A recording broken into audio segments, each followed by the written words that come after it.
AJ1001 here. What's going on, guys? So what we're going to do, we're going to show you two packages that you can buy that you get a drone, you get the controller, and goggles. Goggles. Unfortunately, neither of these came with DVR, so it doesn't make it super fun because you can't show your friends what you're doing unless you have a set of goggles. But if you get a set of goggles, boom, you don't need an extra radio or anything. And then lastly, we'll give you a little clip of this thing. I got to figure out the camera on it because the DVR is recording in odd segments, 30 seconds and then 20 seconds. And to try to piece it together, there's a lot missing, and I don't know why it's lagging. We'll have to check that out. But this thing is dope, brushless HD camera on. It's really good once we get it figured out. T8SG Plus. Let's go.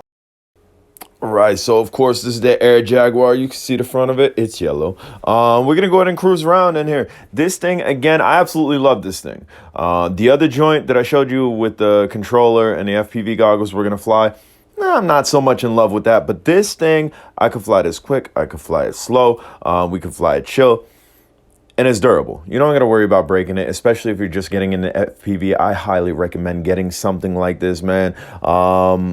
Gap City. You could go for gaps, you could learn proximity, and you don't have to worry about breaking something expensive. This is the same drone. We just crashed, but I finessed it to make it look like, oh, we still in there, right? No, we crashed, though. We crashed. J-Drone crashes. I ain't perfect. So right now, you can see I'm flying extremely slow as before, where we're kind of zooming around a little bit.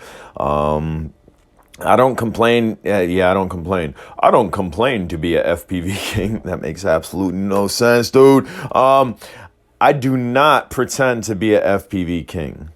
By any means, man. I'm out here having fun. I'm trying to share my experiences with y'all. That way, if I'm flying something, maybe it's up your alley, maybe you can't afford top of the line build stuff, but something along these lines piques your interest. Now, this joint is the Snake. That is the one that I was telling you about with the case that I showed you with the FPV goggles in it. You can see there's a weird arch above the top. Bam. I just showed you it there, right there.